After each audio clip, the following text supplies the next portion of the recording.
최근에 진짜 가슴 졸이신 분들 많으셨을 거예요. 5월 21일 삼성전자 노조가 18일짜리 총파업을 예고했었잖아요. 100조 손실이다, 반도체 공장이 멈춘다, 이런 무서운 얘기들이 쏟아졌었거든요. 근데 그 파업 결국 어떻게 됐는지 아세요? 파업 시작 1시간 전에 극적으로 타결됐습니다. 말 그대로 막판에 겨우 합의가 된 거예요. 그러면 결과가 어떻게 나왔냐? 성과급 총 12%, 임금 인상률 6.2%, 그리고 이걸 향후 10년간 적용하기로 제도화했어요. 오늘 삼성전자 종가는 35만 1,500원, 전 거래일 대비 2.5% 하락으로 마감했고요. 근데 형님들, 이 타결이 끝이 아니에요. 진짜 중요한 후폭풍은 지금부터입니다. 같은 회사 안에서 누구는 6억을 받고 누구는 600만 원어치 주식만 받아요. 주주들은 반발하고 있고요. 오늘은요, 이 파업이 어떻게 타결됐는지, 성과급이 누구에게 얼마나 가는지, 그리고 이게 형님들 투자에는 어떤 영향을 주는지 하나씩 풀어볼게요. 듣기만 해도 돈이 되는 이야기, 지금 바로 시작하겠습니다. 본격적으로 들어가기 전에 구독과 좋아요 한 번씩만 부탁드리겠습니다. 영상이 도움되신다면 하이프도 꼭 눌러주세요. 자,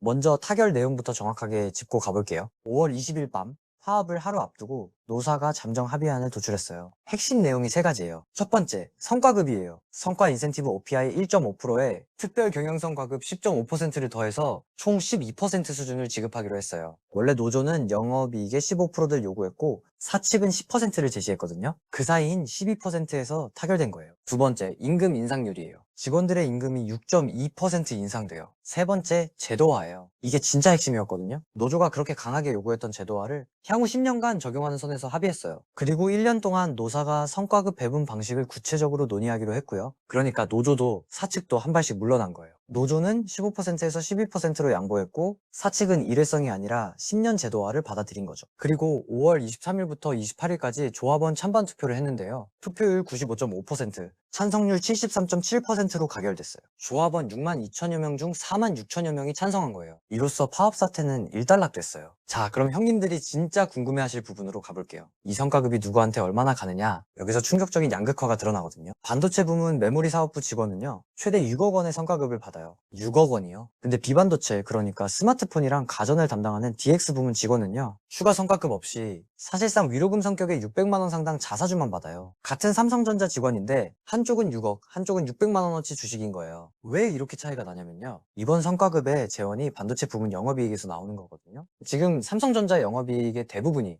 반도체에서 나오잖아요. 1분기에도 전체 영업이익의 94%가 반도체였어요. 그러니까 돈을 번 반도체 부문이 성과급을 가져가고 상대적으로 실적이 약한 DX 부문은 못 받는 구조인 거예요. 이것 때문에 DX 부문 노조가 강하게 반발하고 있어요. 심지어 DX 노조는 투표 중지 가처분 신청까지 냈었거든요. 같은 회사 안에서 노노 갈등이 벌어진 거예요. 자, 여기까지 한번 정리하고 갈게요. 파업 1시간 전 극적 타결, 성과급 12%, 임금 6.2% 인상, 10년 제도화, 찬반 투표 73.7% 찬성으로 가결. 근데 메모리 6억 vs DX 부문 600만 원 자사주로 양극화. 이게 타결의 핵심 내용이에요. 자, 그럼 이게 형님들 투자에 어떤 영향을 주느냐? 여기서부터가 진짜 중요한 얘기예요. 크게 네 가지로 보셔야 해요. 첫 번째가 불확실성 해소예요. 이건 명백한 호재예요. 파업으로 반도체 공장이 멈추는 최악의 시나리오는 피했거든요. 반도체는 한번 멈추면 다시 정상 가동까지 한 달 이상 걸려요. 그 리스크가 사라진 거예요. 글로벌 빅테크 고객사들이 메모리 공급선을 바꿀 우려도 해소됐고요. 두 번째가 성과급 비용 부담이에요. 이건 부담 요인이에요. 성과급 12%를 지급하려면 어마어마한 재원이 필요하거든요. 근데 여기서 중요한 게 있어요. 삼성전자가 1분기에는 노사 협상을 고려해서 성과급 충당 비용을 반영하지 않았어요. 그러니까 이 비용이 2분기부터 한꺼번에 반영될 수 있어요. 2분기 수익성이 예상보다 나빠질 가능성이 있는 거예요. 세 번째가 주주 반발이에요. 이게 진짜 골치 아픈 부분이에요. 450만 삼성전자 소액 주주들이 반발하고 있어요. 주주 입장에서 생각해보세요. 회사가 번 돈을 직원 성과급으로 많이 주면 그만큼 주주한테 돌아올 배당이나 자사주 매입이 줄어들잖아요. 실제로 주주단체는 세전 영업이익을 기준으로 성과급을 일률 지급하는 게 상법 위반이라며 법적 대응까지 예고했어요.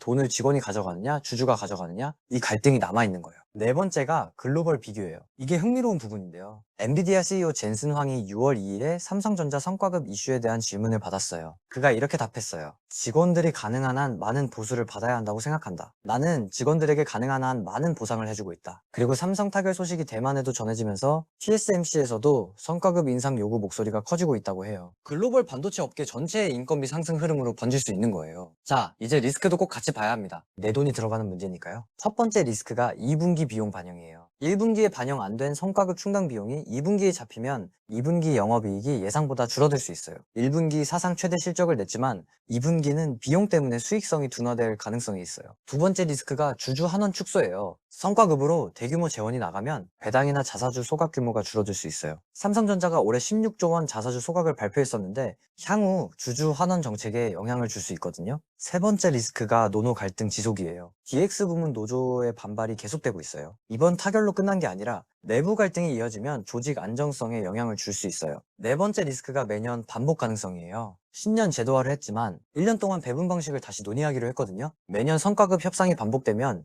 해마다 비슷한 노사 리스크가 생길 수 있어요. 다섯 번째 리스크가 글로벌 인건비 상승이에요. 삼성 타결이 TSMC 등 글로벌 경쟁사로 번지면 반도체 업계 전체의 인건비가 올라갈 수 있어요. 장기적으로 수익성에 부담이 될 수 있는 부분이에요. 자, 오늘 이야기 마지막으로 정리해볼게요. 5월 21일 예고됐던 삼성전자 노조 총파업이 파업 1시간 전에 극적으로 타결됐어요. 성과급 총 12%, 임금 인상률 6.2%, 10년 제도화, 찬반 투표 73.7% 찬성으로 가결됐고요. 오늘 삼성전자 종가는 35만 1,500원, 2.5% 하락 마감. 근데 성과급이 크게 갈려요. 메모리 사업부는 최대 6억 원, DX 부문은 600만 원 자사주뿐이에요. 형님들 투자 관점에서 영향은 4가지예요. 불확실성 해소, 호재, 2분기 성과급 비용 반영, 부담, 450만 소액주주 반발, 젠슨 황 발언과 글로벌 인건비 상승 흐름. 근데 변수도 분명해요. 2분기 비용 반영에 따른 수익성 둔화, 주주 환원 축소 가능성, DX 부문 노노 갈등 지속, 매년 성과급 협상 반복 가능성, 글로벌 반도체 인건비 상승. 지금 삼성전자는 파업이라는 최악의 리스크는 넘겼지만